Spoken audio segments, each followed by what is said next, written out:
Don't mind our goofy title here, but we want to take a look back and do some nostalgia stuff. We're not going back too far, just the 2000s. A decade filled with extreme everything. The Black Eyed Peas, iPods, T-Mobile sidekicks, and just a bunch of other stuff that kind of seems funny now. But we're talking about gaming in this era, so here are 10 things only 2000s gamers will remember.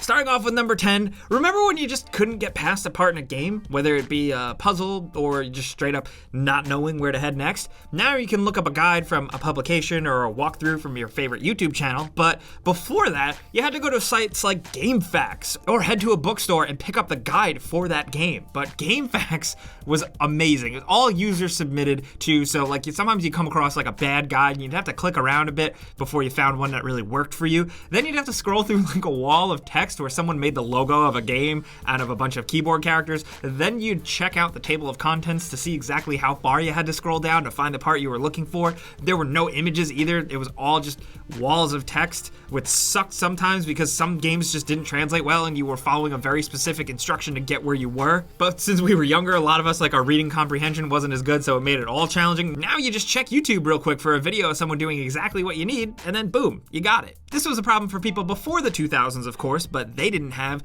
GameFAQs and CheatCC. Now, I guess we still technically have those sites, but it's different now.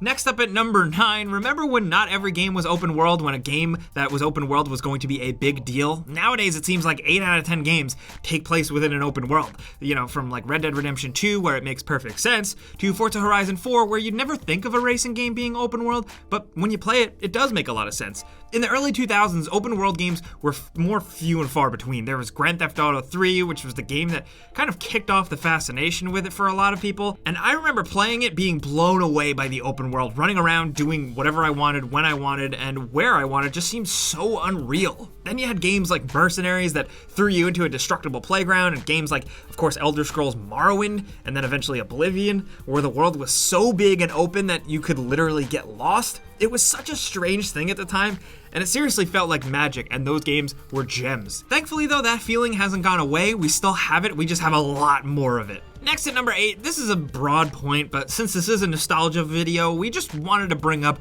the cozy blanket that was your favorite multiplayer game of the 2000s. Maybe it's a rousing game of Halo 2, maybe grinding in Halo 3, or even basking in the early days of Counter-Strike. For me personally, it was the SOCOM games, and then eventually Rainbow Six Vegas. The early days of the modern online shooter were just exciting times. It was also an incredibly exciting time for MMOs too. I'm looking at you, early World of Warcraft and Star Wars Galaxies before that got ruined, just to name a few. Getting hooked into one particular multiplayer game, just a special gem is like warm apple pie. Like I said, this is a broad point, but I think it's a fun conversation for the comments. What was your favorite multiplayer game in the 2000s? What did you keep going back to? But let's move on. Because at number 7, we couldn't do this list without talking about the Red Ring of Death, the bane of Xbox 360's existence, the legend of widespread tech failure. The Xbox 360 was released in North America in 2005, and while the console did eventually sell like 84 million units worldwide, the Red Ring of Death controversy was a bit of a speed bump for them. On many launch units at various times in the console's lifespan for different people, 3 sections of the ring on the power button would display, indicating, and I quote, general error requiring service of the console or power adapter. The console did have various other issues like the scratching of discs if the console moved at all, but this was the big one that forced Microsoft to extend their warranty service, and you had many people, including myself, send it in to get fixed. If you were old enough to be aware of this at the time, you also remember the goofy lengths people would go to try and fix this at home. All kinds of stuff surfaced online with people suspending the power brick in midair. Towels were involved at some point. It was a weird, embarrassing mess of a time, but we got through it, and here we are now. Now next at number 6, here's one that some gamers might have nostalgia for, seeing a game in HD for the first time. Going from an old CRT television, maybe your square as hell aspect ratio, and then bam, one day you see the light and every game in the past looks ridiculous. Maybe like it was covered in Vaseline on the screen. That being said, for some enthusiasts, the old screens are still ideal for certain situations, but the future is so bright and crisp. For me personally, I was one of the last people to get a TV that supported even the lower, highest resolutions, so really I'm late to the early mid-2000s party on that one, but some people out there might know how this feels, I guess.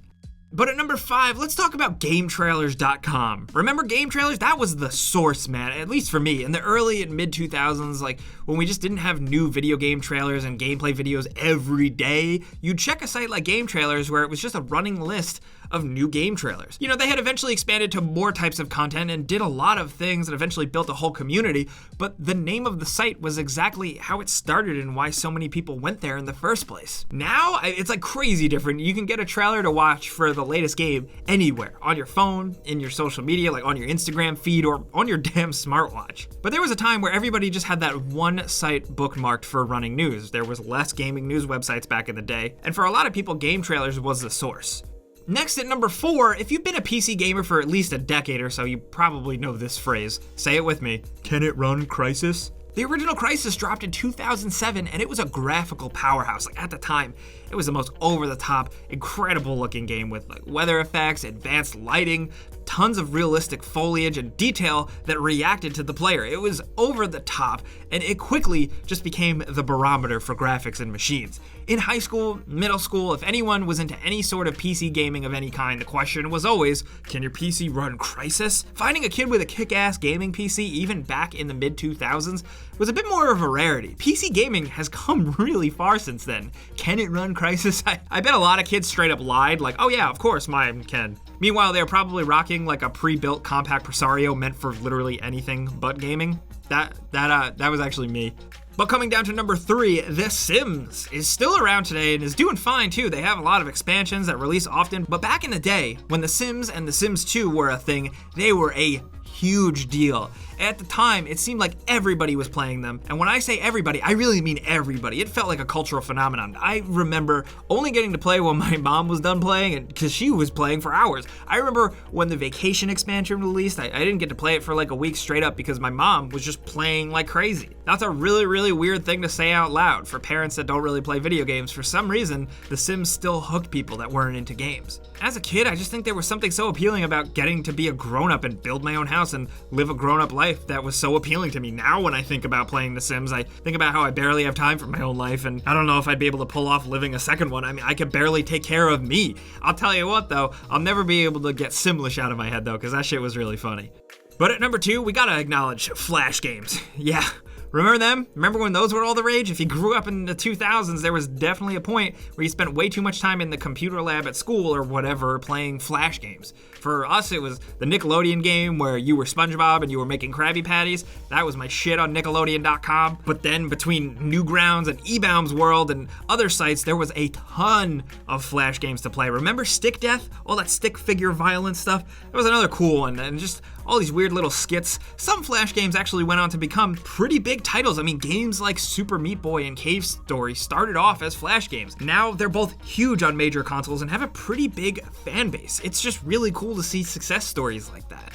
But now at number 1, sorry, we couldn't make this list without talking about Horse Armor. In 2006, Horse Armor was funny as hell for its time and a big sign of things to come. For those of you that don't know, one of Bethesda's first dives into piecemeal, paid downloadable content was for the Elder Scrolls Oblivion. Horse Armor was one of the main marketplace items. So like if you were playing on 360, for example, you'd use $2.50 worth of Xbox points to buy it. $2.50 for digital Horse Armor in a time when many people weren't used to current video game monetization stuff and they were really just, only expansion packs. No one was paying top dollar for Fortnite skins. No one was really buying into League of Legends stuff yet.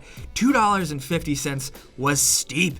And people freaked out because it was one of the first mainstream examples of paid DLC that kind of went viral. We had expansion packs and stuff, like I said, for years and years, but Horse Armor, you pay money for the thing in the game that isn't real? How ludicrous. And now here we are in 2019 where, yeah, you get the idea. And just as a bonus, we got one more for you. One thing I just want to bring up, because I'm petty. The 2000s were the last gasp of the steady stream of consistent Star Wars games we had since the mid-80s. Now, as you know, LucasArts changed focus, lost steam, and Lucasfilm and Star Wars was sold to Disney, resulting in a big slowdown amidst a pile of canceled games like 1313, rest in peace. But from 2000 to 2010, we got stuff like Jedi Outcast, Jedi Academy, Rogue Squadron 2, Rogue Squadron 3, Starfighter, Jedi Starfighter, Knights of the Old Republic games, a bunch of games just based on the prequels, Star Wars Force Commander, the goofy, fun Star Wars Demolition, Bounty Hunter, which, hey, I still kind of liked a little bit. We had the amazing Republic Commando, and a bunch more. That was really the end of the golden age. I'm hoping things bounce back, but it was a great time for Star Wars fans and just game fans because there was a lot